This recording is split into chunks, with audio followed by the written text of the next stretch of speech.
because of this occasion, when we can think back, look back, and celebrate your goodness to us. The Bible says we should not forget your benefits to us. We appreciate you for what you have done in government, in the life of our leaders, in the history of this church, to have brought this church to this point, and in the life of every individual. Lord, be thou exalted in the name of Jesus. We go into your word now. We want to be able to look back and count our blessings and name them one by one. As we go into the word, I pray you will shed your light in the word. The word will have impact in our lives. It will cause us to be able to reflect more on what you have done unto us, and for us to be able to give you all the glory. Father, we thank you. Blessed be your name forevermore. In Jesus' mighty name we pray. Amen. Praise the Lord. Hallelujah. The topic is the Lord is good to government. Àkòrí náà wípé Ọlọ́run dára sí government. What I'll be doing here is just to re-echo what our Father in the Lord started saying in his keynote address. Ohun tí a fẹ́ sọ ní òun ni ohun tí àwọn bàbá ní Olúwa ti sọ nínú ọ̀rọ̀ àpilẹ̀sọ wọn. First, he noted in his keynote address how God has been good to us and from where we have been coming to come to this point. Àwọn bàbá wa ti pe àkíyèsí wa sí bí Ọlọ́run ṣe dára sí wa, bí a ṣe bẹ̀rẹ̀ àti bí tí Ọlọ́run bá wa dé.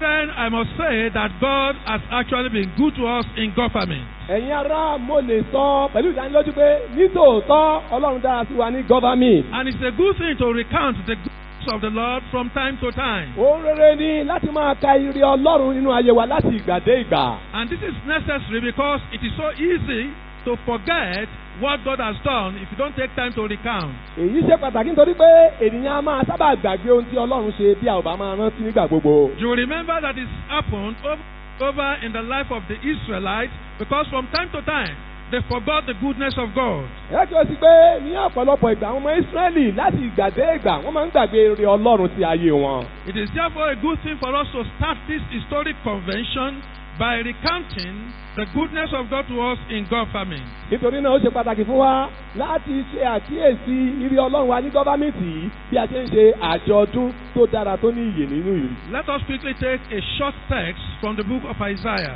Ẹ jẹ́ ká lọ sínú ọ̀rọ̀ Ọlọ́run nínú ìwé wòlíì Àìsáyà. Isaiah chapter 63, and I will read from verse 7 to 9. Àìsáyà orí kẹtàléní ọgọ́ta wọ́n kà láti ẹsẹ̀ keje. I will mention the goodness of the Lord and the praises of the Lord, according to all that the Lord has bestowed on us. Great goodness towards the house of Israel, and the great goodness towards the house of government, which he has bestowed on them, according to his mercy, and according to the multitude of his loving kindness. He said, surely they are my people, children that will not lie. So he was their Savior. Verse 9. In all their affliction he was afflicted, and the angel of his presence saved them.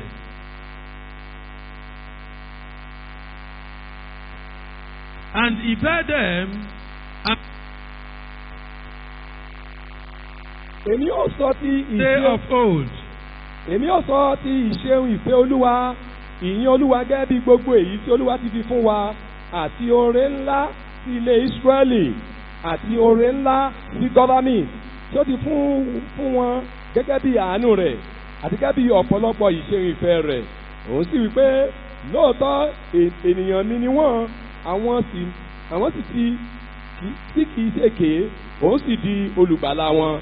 Ẹsẹ̀ kẹsàn-án, nínú gbogbo ìpọ́njú wọn ojú apọ́n àwọn áńgẹ́lì iwájú rẹ̀ sì gbà wọ́n, nínú ìfẹ́ rẹ̀ àti sùúrù rẹ̀ ni ó rà wọ́n padà, ó sì gbé wọn, ó sì rù wọ́n ní gbogbo ọjọ́ ìgbàanì. Amen. Amen. You see here Isaiah celebrating the goodness of God and his goodness towards Israel. Nínú ọ̀rọ̀ Ọlọ́run tí a kà yìí, a rí bí wòlíì Àìsáyà ṣe mọ rírì oore Ọlọ́run àti ìṣeun rẹ̀ fún Ísírẹ́lì. He mentioned the loving kindness of God and his goodness towards the house of Israel. Ó sọ nípa ìṣe ìfẹ́ Ọlọ́run àti ire Ọlọ́run sí ilé Ísírẹ́lì. In the same vein, I can say clearly that God has been good to the house of government. Bákan náà mo lè wí pé Ọlọ́run dára sí ilé government. I'm going to rush through some points to show how God has been good to government. Wọ́n yára kankan láti sọ àwọn gbólóhùn kan bí Ọlọ́run ṣe dára fún government.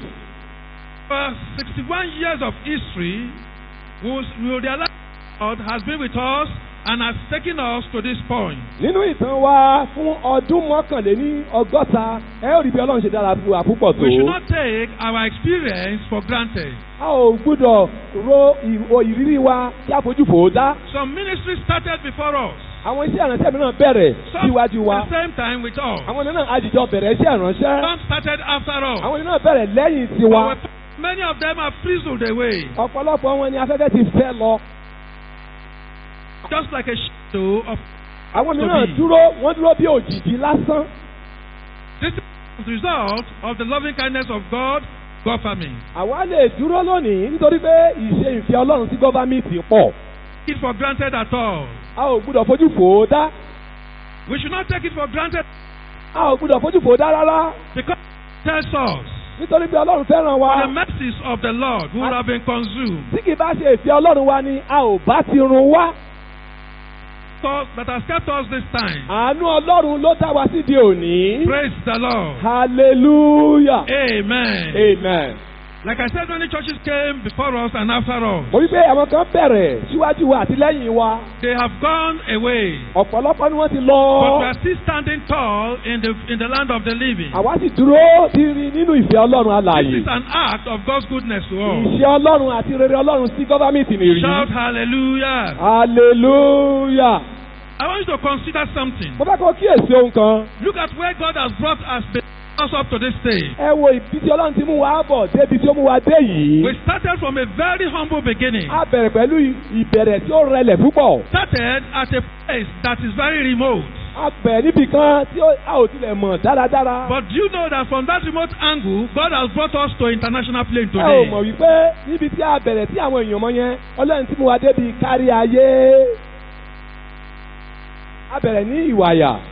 I want to ask you, A bẹ̀rẹ̀ ní Ìwàyà. gone all over the world. A wá ti mọ̀ wá káàkiri àgbáyé báyìí. In the Lord, declared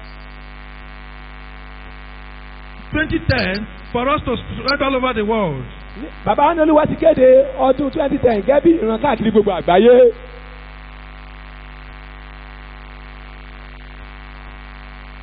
Adúpẹ́pẹ́ lónìí ìran yìí ti wá sí ìmúṣẹ. A wà ní Amẹ́ríkà, a wà ní Europe, a wà káàkiri gbogbo àgbáyé.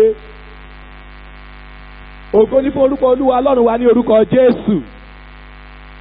Amen. Amen. The good started. Ìrírí Ọlọ́run ó wà tí a lè fojú rí bí a bá wo bí a ṣe bẹ̀rẹ̀ gan. If you look at the way we started, Bí ẹ bá wo bí a ṣe bẹ̀rẹ̀ you will níbẹ̀rẹ̀. appreciate the goodness of God to us the more. Ẹ ó mọ rírì oore Olúwa sí jù bẹ́ẹ̀ lọ. A group of people, Ọlọ́run gbé àwọn ènìyàn dìde fún wa. the people very Àwọn ènìyàn tí wọn ò kàwé tí ayé kò mọ̀. not people that church nowadays. Kì í ṣe àwọn tí wọ́n ń síwájú ìjọ mìíràn lónìí. People that start church nowadays. Àwọn tó ń bẹ̀rẹ̀ ìjọ lónìí. There are people who are highly educated. Àwọn tí wọ́n mọ̀wé gidigidi. People with Àwọn tí wọ́n gbàgbé gboyè ìwé pòfẹ́sọ̀ àti bẹ́ẹ̀ bẹ́ẹ̀ lọ. God raised a highly literate Ṣùgbọ́n Ọlọ́run gbé ìjọ ìdíje láàrin àwọn tí wọn ò kàwé. and God Ọlọ́run sì wá tì wọ́n lẹ́yìn tó to the bẹ́ẹ̀. extent that government now can be proud of a lot of profession, a lot of professors, professionals of great repute. Lónìí, àwa lè fọ́ yangàn pé láàrin wa a ní àwọn ọ̀mọ̀wé tó kàwé gboyè tó jẹ́ pòfẹ́sọ̀ akọ́ṣẹ́mọṣẹ́ tí wọ́n lè làmìlakin láàrin àgbáyé. God, Ìrírí Ọlọ́run sì wà nìyí. if you look at churches around today, Bí a bá lọ káàkiri àwọn ìjọ lónìí, many churches they ọ̀pọ̀lọpọ̀ àwọn ìjọ ló ti ṣubú. them one way or the other. Àwọn mìíràn wọ́n ní àwọn ìrànlọ́wọ́ káàkiri ní ìlú àbí lọ́hùn. Amen. Amen. That's Àwọn ò ní ìrànlọ́wọ́ láti ìlú òkèèrè wá. we have.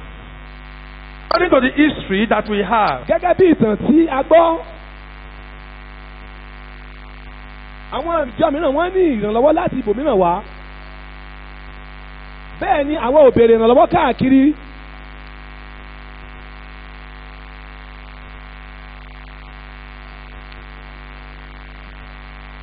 Nítorí pé àwọn èèyàn ń wá ìrànlọ́wọ́ káàkiri, wọ́n lọ da ìgbàgbọ́ wọn àti ìmọ̀ wọn pọ̀ mọ́ àwọn mìíràn. But all the alliances we formed failed. Ṣùgbọ́n gbogbo dídá ìmọ̀ wọn pọ̀ mọ́ra wọn gbogbo ẹ̀ ló So ṣubú. our fathers resorted going by themselves. Àwọn bàbá ní Olúwa wọ́n pinnu pé àwọn máa lọ pẹ̀lú Ọlọ́run tó ń darí wọn nìkan. But in spite of that, Dípò lẹ́yìn we see yẹn how God supported a them tún ní pé Ọlọ́run ti àwọn bàbá wa to have lẹ́yìn. brought us to this level. Wọ́n ti wá mú adé ibi tí a wà So our lónìí. God has been very good to us. Ọlọ́run dára sí wa lọ́pọ̀lọpọ̀. Ours is a replica of what Jesus did. Eléyìí jẹ́ ọ̀kan nínú àwọn eré látọ̀lọ́ ń ṣe fún wa. It is a replica, it is a kind of what Jesus did. Àpẹẹrẹ tí Jésù ṣe gan la rí When yìí. Jesus came to the planet Earth, Gbàtí Jésù wá sínú ayé tí a wà yìí, he gathered a bunch of pure people, illiterate people. ó kó àwọn tí ò kàwé, ó kó wọn jọ. Peter, John, and James, all of them fishermen. Pétérù, James, Jacob àti Andrew pa And he ilé pẹja. started using them. Ó bẹ̀rẹ̀ sí lo àwọn pẹjapẹja. In fact, they were so illiterate to the extent that the leaders of that time saw that in them. Wọ́n jẹ́ ẹni tí ò mọ̀wé rárá. Àwọn aṣíwájú ìgbà ń pé àwọn wọ̀nyí ò mà kàwé. Acts chapter 4 verse 13 says that the leaders saw them as unschooled people. Ìṣe àpọ́sí olórí kẹrin ẹsẹ̀ kẹrìnlá wípé àwọn aṣíwájú rí pé àwọn wọ̀nyí wọ́n jẹ́ ẹni tí kò kàwé. But if we go further in the book of Acts, Tàbá tẹ̀síwájú ìwé ìṣe àpọ́sítélì. chapter 17 verse 6, Orí kẹtàdínlógún ẹsẹ̀ we kẹfà. are told that the people that were unschooled were the people that turned the world upside down. A kà ń bẹ̀ pé àwọn tí wọn ò tiẹ̀ lọ sí ilé ìwé wọ́n yí ayé ìgbàanì po.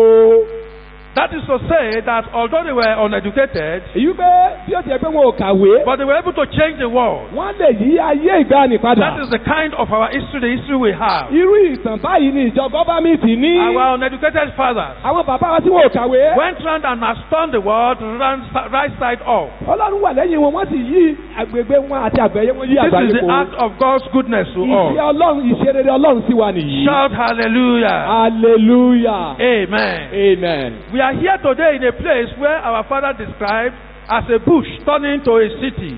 A wà ní ìlónìí ní gbọ̀ngàn yìí ibi tí bàbá ṣàpèjúwe pé igbó kìjikìji tó wá di ìlú This is ńlá. another mark of God's goodness to us. Ọ̀kan nínú àwọn ìṣe rere àánú Ọlọ́run sí wa nìyí o. In his keynote address, Nínú ọ̀rọ̀ àkìlẹ̀sọ he wọn, told us about 600 million has gone into this land. wọ́n sọ fún wa wípé 600 million ni a ti ná lórí ilẹ̀ yìí. And when we look at 600 million in this time of economic crisis, Ní àkókò làásìgbò ọrọ̀ ajé yìí, tá a bá sọ̀rọ̀ nípa 600 million. at a period of economic Ní recession, àkókò tí ọrọ̀ ajé ò fararọ yìí. you see, we have every reason to give glory to Ẹni God. pé a ní gbogbo ìdí láti yin Ọlọ́run lógo. God is so nice to us. Ọlọ́run dára sí wa púpọ̀. When our father brought the issue of first fruit like offering, Nígbà tí bàbá Olúwa mú ìdarí pé kí a mú àkọ́so wa wá. many of us were thinking, how will it happen? Ọ̀pọ̀lọpọ̀ sọ pé báwo ló ṣe ṣe láti mú At a àkọ́so period wa. when the economy is not Bí good, ọrọ̀ ajé ò ṣe fararọ yìí. when many of our workers, our members are not paid salary. Ọ̀pọ̀lọpọ̀ àwọn ọmọ ìjọ wa wọn ò sanwó oṣù fún wọn déédéé. But in spite of the situation, Bí ó tilẹ̀ pé a ò rí owó gbàdé God yìí. showed his goodness towards Ọlọ́run us, bí ìṣòro rẹ̀ hàn sí wa. and we were able to raise over 600 A million. sì kójọ ó lé ní 600 million. Hallelujah. Hallelujah. That is just part of the story. Ọ̀kan nínú àwọn ìtàn dáradára If you nìyí. consider the fact that there are other properties, private properties, group properties on this land, Tàbátú kíyèsí pé àwọn ohun tó níye lórí dáradára tí a ti rà sórí ilẹ̀ you will yìí. find that more than 1 billion naira has gone into this Ẹ land. rí i pé ó ju bílíọ̀nù kan náírà lọ tá a ti ná At the sórí ilẹ̀ yìí. period of economic crisis, Ní àkókò tí ọrọ̀ ajé ò fara rọ. and in spite of this project, Dípò àwọn nǹkan ńlá tá a ti in ṣe spite yìí. of this project, Lẹ́yìn iṣẹ́ wọ̀nyí o, the church is still meeting with its responsibilities. gbogbo àwọn ojúṣe tí ó yẹ kí gọ́fẹ́mì ṣe la tún ṣe dáradára. I know in one of our meetings some time ago, Nínú àwọn ìpàdé wa láìpẹ́ one of yìí, the senior ministers said ọ̀kan náà àwọn àgbà ìsànránṣẹ́ Ọlọ́run wípé that they asked him, wọ́n bẹ̀rẹ̀ lọ́wọ́ rẹ̀. how is your church still managing to pay salaries? Báwo ni ìjọ yín tún ṣe ń sanwó oṣù àwọn But tí we wọ́n want sanwó to fún? thank God that in spite of this project, Ó wá pé lẹ́yìn pé a ṣe àwọn ìnáwó yìí in o, spite of the situation in the country, yóò jẹ́ pé ọrọ̀ ajé ò fara rọ o. this church has not failed in our responsibilities. Ìjọ wa a ò kùnà nínú àwọn ojúṣe wa. This is the act of goodness of God to us. Ìṣeun Ọlọ́run sí wa nìyí o. Amen. Amen. Then I considered it on my own. Mo wá kíyèsí ní ìhà tèmi. Government raising over 1 billion naira and putting it into this project. Gọ́fàmẹ̀ntì kó bílíọ̀nù kan já wọ́n sì wá ná lórí iṣẹ́ pàtàkì. That gives me conviction that this church is not poor. Eléyìí fi hàn mí pé ìjọ gọ́fàmẹ̀ntì I àtòṣe. say government is not poor. Gọ́fàmẹ̀ntì kò tòṣì. Amen. Amen. And because government is not poor, you cannot be poor. Nítorí pé gọ́fàmẹ̀ntì ò tòṣì, ìwọ náà ò ní tòṣì. Thank God our Father has prayed Adúgbò bàbá Anolu ti gbàdúrà that fún we wa. have been launched into an era of no more lack. A ti wá mú wa lọ sínú ìgbà tí a ò ní ṣe aláìní So mọ́. God has been so good to us. Ọlọ́run dára sí wa púpọ̀. He has removed poverty from our Wọ́n ti midst. mú òṣì kúrò láàrin wa. Shout hallelujah. Hallelujah. Furthermore, going back into history, Yàrá tún lọ sínú ìtàn. you will see that we have moved. A rí i pé a ti tẹ̀síwájú. From time to time, we have moved. A ti tẹ̀síwájú We láti moved gbàdégbà. from the IGC. Láti ìjọba tó wà ní ọjọ́. We moved to the gospel A town. lọ sí ìlú ìrere. We moved from the gospel A lọ town, sí ìlú ìrere yẹn. and we have come here Àwọn again. sí mọ̀ gan báyìí ibi tá a wà yìí. Amen. Amen. Imagine all the properties we have in all these places. Ẹ̀yin ẹ wo àwọn ohun tí a ti fowó ṣe ní àwọn ibi tí a ti mọ̀ If we yẹn. have all of them together on this Bí land, a bá ro gbogbo owó tí a ti ná come sẹ́yìn and yẹn look, síbí. come and see what it will look Ẹ wá like. kíyèsí báwo ni yóò ṣe tóbi tó. So you will find that by the grace of God, we are not poor. Ẹni pé nígbà orí ọ̀fẹ́ Ọlọ́run á ò tòṣì. It is the act of God's goodness to us. Ìṣe rere Ọlọ́run sí wa là ń rí yìí. Amen. Amen. Praise the Lord. Hallelujah. I want to tell you some other thing. Mo fẹ́ fi àwọn mìíràn fún wa. That what we are celebrating today, Ohun tí à ń ṣe àjọyọ̀ rẹ̀ it's lónìí. not just God giving us this land. Kì í ṣe pé Ọlọ́run kàn fún wa ní ilẹ̀ nìkan o. God has brought us here and has done more for us. Olúwa ti ṣe bẹ́ẹ̀, ó ti ṣe jù bẹ́ẹ̀ lọ fún gbogbo wa. Many of us have been saying over the years Ọ̀pọ̀lọpọ̀ wa ti ń sọ láàrin ọdún sẹ́yìn wá. that people don't know government. Wípé àwọn èèyàn mọ gọ́fàmì. They say they don't know us. Ṣé pé wọn ò mọ̀ wá? Anyway, I have reservations about that. Mo ní ohun kan lọ́kàn tèmi nípa I yẹn. personally don't agree totally with that. Lónìí gbọ́dọ̀ yẹn mi ò fara mọ́ dáradára. Because I know people who know us, they know us for good. Mo mọ̀ pé àwọn tó mọ gọ́fàmì wọ́n mọ̀ wá sí rere. Amen. You know, the easiest way to know people Ọ̀nà tó rọrùn láti mọ is ẹnìkan. when they are associated with evil. Ìyẹn ni pé nígbà tí o bá darapọ̀ mọ́. When you are associated with evil Aha. reports. Tí wọ́n máa ń mọ àwọn èèyàn pàápàá àwọn tó bá ń ṣe ibi ohun When tí you ò are dára. associated with scandal. Tí ó bá ń ṣe ohun ìdáná tó ń But we want dáná. to thank God that we are not known for that. Àdúpẹ́ pé wọn ò mọ̀ wá fún ọ̀nà People dídá who know o. us, they know us for good. Àwọn tó mọ gọ́fàmì wọ́n mọ̀ wá sí rere ṣe. I have had two experiences Mo ti ní àwọn ìrírí méjì. that convinced me that people know us. Tó fi dá mi lójú pé àwọn ènìyàn mọ̀ wá. The first one, Ìrírí àkọ́kọ́. somebody was writing a book, Ẹnìkan kọ ìwé kan. and by the time it got to the person who was going to review the book, Nígbà tó ń sọ nípa ẹni tí ó ṣe àgbéyẹ̀wò ìwé the yẹn. person was talking about Nigerian generals, Ó ń sọ nípa àwọn akíkanjú Nigerian lórílẹ̀- Christian generals. àwọn kìrìsìtẹ́nì akíkanjú And when somebody was àjagun. going to review the book, Ẹni tí ó wà á ti àgbéyẹ̀wò ìwé yẹn. he looked at it and said, government is not there. Ó wí pé gọ́fàmì tí ò sí He said bẹ́ẹ̀. this book is not complete. Ìwé yẹn kò kún He rẹ́rẹ́. asked the man to go and get government Ó into wá ní it. pé kíwé tó lè dín ẹ̀kúnrẹ́rẹ́ o kó tó And ṣe this tẹ̀wọ́ young gbà. man came Lọ mú to my- gọ́fàmì tí wọnú ẹ̀ wá. This young man came to my office. Ẹnì bá wá sí ọ́fíìsì mi. And then I told him the little I could about our late general overseer. Mo wá sọ ohun díẹ̀ tí mo mọ̀ nípa alábòjútó àgbà wa When àkọ́kọ́. he needed more, Ìgbà tó tún fẹ́ sí i. I directed him to our former assistant general evangelist, retired evangelist Sunday Edawole. Nígbà tó tún fẹ́ mọ̀ sí i, mo tún darí wọn sí ọ̀dọ̀ evangelist Sunday Ẹ̀dáwọlé. This is somebody who is not a member of government at Wọ́n all. ń sọ nípa ọkùnrin kan tí kì í ṣe mẹ́mbà tí kì í ṣe ọmọ ìjọ gọ́fàmìtì rárá. Another person, Ẹlòmíràn, a former press secretary of Osun State, ẹnìkan tó jẹ́ press secretary of Osun State government. akọ̀wé ìròyìn kan ní ìpínlẹ̀ Ọ̀ṣun. He was compiling something about the history of Pentecostals in Ó kó Nigeria. àwọn ìròyìn kan jọ nípa ìtàn àwọn ìjọ tó gba ẹ̀mí mímọ́ gbọ́. And when he got to the publisher, Ìgbà tó wá dọ́dọ̀ ẹni tí ó tẹ ìwé yẹn he's not a jáde. member of government. Kì í Oh. ṣe ọmọ ìjọ gọ́fàmìtì o. He said, Pentecostal, and you leave government out. It is not complete. Àwọn ìjọ tó gbẹ̀mí mọ́ gbọ́ ẹ ò tí ì fi gọ́fàmìtì sí kò tí ì kún rẹ́rẹ́. And the person asked him to go and do something on government. Wọ́n á ti fẹ́ kí wọ́n lọ ṣe ohun kan nípa gọ́fàmìtì. Apparently, that man had never heard of government before. Sorry. Ó ṣe é ṣe kápẹ́ ni yóò bá pa gọ́fàmìtì tẹ́lẹ̀ ni. So he was able to get to the sword of the spirit ministry of Bishop Wale Oke. Ó lọ sí ìjọ Sword of the Spirit ti Bishop Wale Oke. And they directed him to Pastor Okomolenyi. So he sent an email to Pastor Okomolenyi in London. Ó rán iṣẹ́ sí ìránṣẹ́ Ọlọ́run kọ́mọlẹ́yìn ní London. Pastor Okomolenyi now sent the mail to me. Pásọ̀ kọ́mọlẹ́yìn wá rán iṣẹ́ yẹn padà sọ́dọ̀ mi. Interestingly, ó dùn mọ́ni láti This gbọ́. person is somebody I know very well. Ẹni tí mo mọ̀ dáradára ni. And so I called him. Mo wá pé. I said, you are looking for government and you are going all the way to London when I am here. Mo fẹ́ mọ̀ nípa gọ́fàmì tó wà lọ London nígbà tí mo wà ní Nàìjíríà ní. So I gave him everything that he needed. Mo fún ní ọmọ tí mo ní. When he wanted more, Ìgbà tó fẹ́ mọ̀ sí i. I directed him to Pastor Folorunsho. Mo darí ẹ̀ sí ìrántí Ọlọ́run fọlọ́run So sọ. I personally, Èmi gẹ́gẹ́ bí honestly, ẹnìkan. I am happy that we are known for good. Mo mọ̀ wípé àmọ́ gọ́fàmì ti sí rere. Amen. Amen. But for those who think we are not known, Fún àwọn tí wọ́n rò pé wọn ò mọ̀ wá. the good news is this. Ìrore náà nìyí. We have come to an era where we shall be known. A ti wá sí àkókò tẹ́ pé a ó mọ̀ wá káàkiri àgbáyé ayé. Amen. Amen. God has located us right at the express road. Ọlọ́run ti gbé wa kalẹ̀ sí ojú táyé gbangba. Amen. Ọ̀nà mọ́rosẹ̀.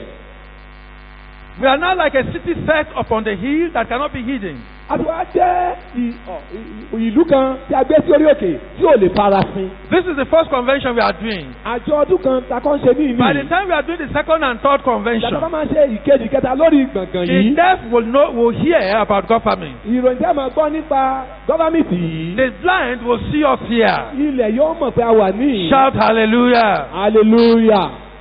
You know, in pidgin English, Ní èdè àwọn. we say, who no go know, who no sabi go Wọ́n sabi. ṣe ẹni tí yóò mọ̀ yóò mọ̀, ẹni tí So yóò rí we yóò have rí. gotten to that era where everybody will know us. A ti wá dé àkókò tẹ́ pé gbogbo ènìyàn yóò mọ̀ wá káàkiri àgbáyé. Whether they like it or not, Wọ́n fẹ́ o, wọ́n kọ̀ they will o. be forced to know us. Tipátipá àwọn àmọ̀ gọ́fàmì. Because we will soon be causing traffic jam at the express road Tòlùkọ́ there. láìpẹ́, a ó mọ̀ fa súpẹrẹ pàkẹrẹ ní ojú pópó. That is what God has done for us. Ohun tí Ọlọ́run ti ṣe fún wa nìyẹn. Publicity without pay.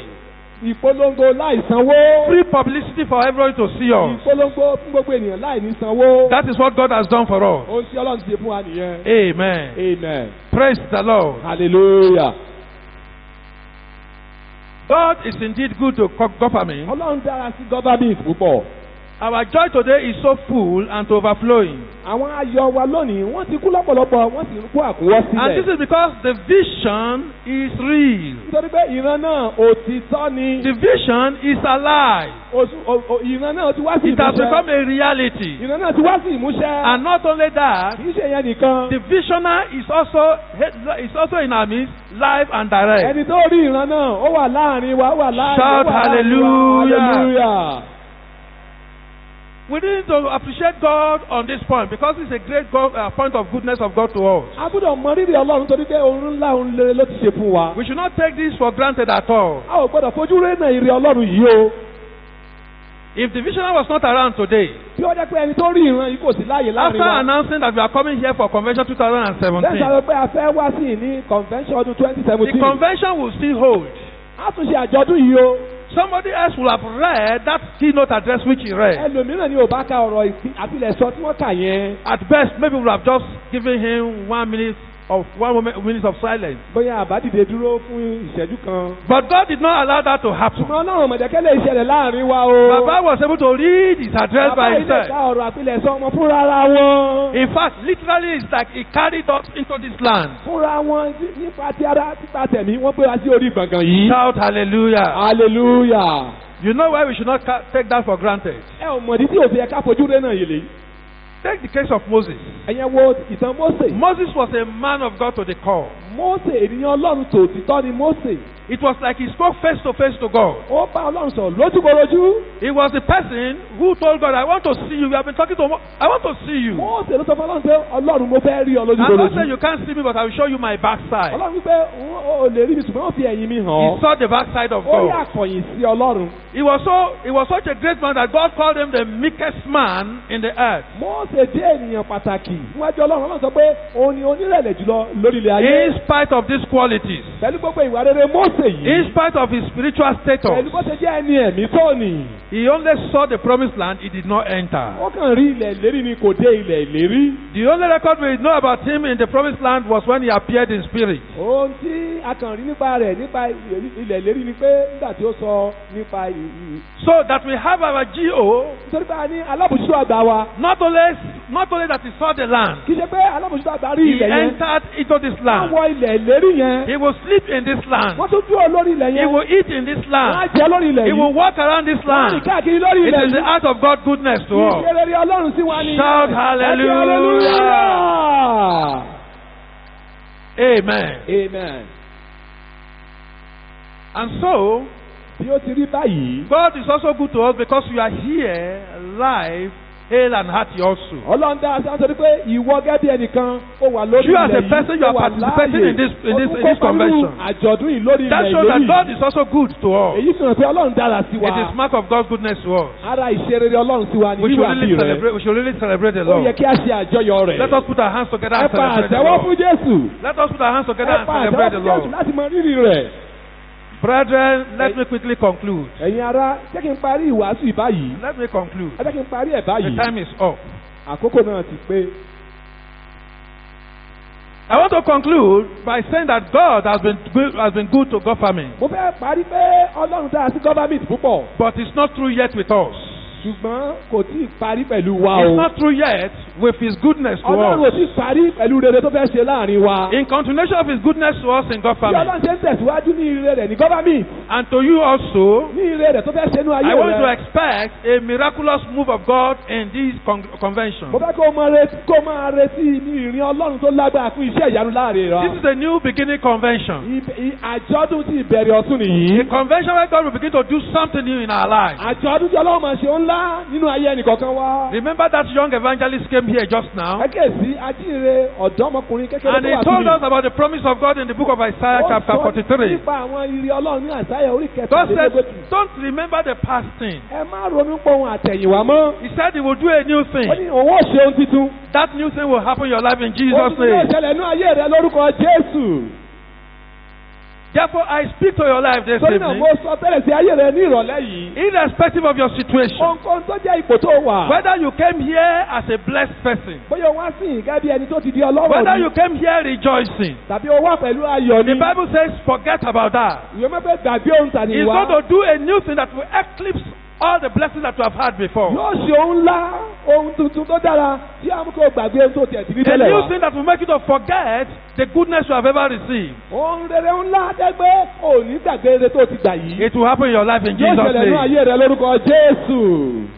If your experience has been a sorrowful one, tó bá yẹ kó wá sí pẹ̀lú ìbànújẹ́ maybe you ọkàn. came here weeping inside you. bóyá o wà ní ìtọ́ sunkún nínú ọkàn rẹ. God is promising you Ọlọ́run ṣe ìlérí fún a ẹ. new thing. ohun titun kan. He says, forget about the old ó ti thing. gbàgbé ohun He's going àtẹ̀yìnwá. to do a new ó thing. ní òun ó ṣe ohun tuntun ní ayé In rẹ. continuation of His goodness to government, nítorí pé òun tẹ̀síwájú rere fún gọ́fàmì. He's going to do a new thing. yóò ṣe ohun tuntun. A new thing that will forget your sorrows. ohun tuntun yóò mú kí o gbàgbé A new thing ìbànújẹ́ that rẹ. that will wipe away your tears. ohun tuntun yóò mú kí o pa ẹkún rẹ kúrò. That is going to happen in your yóò life. ṣẹlẹ̀ ní ayé rẹ. And I speak to you, mo tún wá sọ tẹ́lẹ̀ sí ayé that rẹ. God who promised, nítorí náà tó ṣèlérí who yìí. does not fail, tí kì í kùnà. that God who turned the situation of Naomi Ọlọ́run around. tó yí ipò ènìyàn padà. Naomi came to Bethlehem bitter, Naomi wá sí Bethlehem pẹ̀lú ìbànújẹ́ ọkàn. but God gave him Obed to wipe away his Ṣùgbọ́n Ọlọ́run fún ní her tears. Ọlọ́run fún ní Óbẹ́dì láti mú ẹkún rẹ̀ God gave kúrò. her Obed to put smile on her face. Ọlọ́run fún ní Óbẹ́dì láti mú ẹ̀rín pa ẹnu rẹ̀. That same God will touch you. Ọlọ́run náà yóò fọwọ́ kan ayé rẹ. He will wipe away your Yóò sorrow. mú ẹ̀míjẹ́ rẹ kúrò. He will put joy in your life. Yóò fi ayọ̀ sínú ayé rẹ. In the name of Ní Jesus. orúkọ Jésù Kristì. I declare to your life, Mo wá kéde sínú ayé rẹ. because God is good to government, Pẹ̀lú Ọlọ́run dáa fún sí gọ́fàmì. His goodness will flow into your life in Jesus' Ìṣẹ̀lẹ̀ rẹ̀ name. yóò pọ̀ nínú ayé rẹ lórúkọ Jésù. Because this is the beginning, this is a new beginning Pẹ̀lú convention. ìbẹ̀rẹ̀ ọ̀tún ní àjọ ọdún God will yìí. do something new in your Yóò life. ṣe ohun tuntun kan nínú ayé rẹ. He will open a new chapter in your life. Yóò ṣí ìwé tuntun nínú ayé rẹ. A new chapter that will make you to forget the times of old. Ìwé tuntun tí ó mú kó gbàgbé ohun tàyíwá. I speak to your life Mo tún sọ sínú ayé that God rẹ. will make rivers, waters to flow in the desert of your Yóò life. mú kí omi kó sun jáde nínú aṣálẹ̀ ayé rẹ. So shall it be for you in the name Bẹ́ẹ̀ni of yóò rí Jesus. fún ẹ ní orúkọ Jésù. Because God is doing good things to government. Torí pé Ọlọ́run ṣe ohun tuntun ní gọ́fẹ̀mìtì I lọ́wọ́lọ́wọ́. speak to Mo you, tún sọ sínú ayé rẹ. all of you that are hopeless and helpless Ẹ̀yin tẹ́ here, ò ní retí tẹ́ ò ní ìrànlọ́wọ́ nínú ayé yìí. under this convention, Lábẹ́ àjọ̀dún yìí. God will give you grace that will give you help from Ọlọ́run above. yóò fún ọ ní orí ọ̀fẹ́ tí ó fún ọ ní ìrànlọ́wọ́ láti òkè wá. I declare to you Mo kéde sínú ayé rẹ. that as you have come to this Bí a convention, ṣe wá sínú àjọ̀dún you are ọdún going yìí. to leave this convention with a new name. Ẹ kúrò ní àjọ̀dún yìí pẹ̀lú orúkọ A will put rere. new song in your Yóò mouth, fi orin tuntun sí ẹnu and rẹ. you shall go rejoicing. Ó sì lọ pẹ̀lú ayọ̀. In the name of Ní Jesus, orúkọ Jésù. I declare to your Ó life kéde sínú ayé rẹ. that joy will come to your house, Ayọ̀ yóò wọnú ìdílé rẹ. peace will visit your habitation, Àlàáfíà yóò wọ sí ibùgbé rẹ. everything meaningless around you will turn meaningful. Ohun gbogbo tí ò ní túmọ̀ yóò bẹ̀rẹ̀ sí ní túmọ̀ rere. Victory shall be yours. Èyí ìṣẹ́gun ti rẹ ní. In the name of the Ní Father, orúkọ ti bàbá. and of the Ní Son, orúkọ ti ọmọ. and of the Holy Àti ní Ghost. orúkọ ẹ̀mí mímọ́. Shout hallelujah. Hallelujah.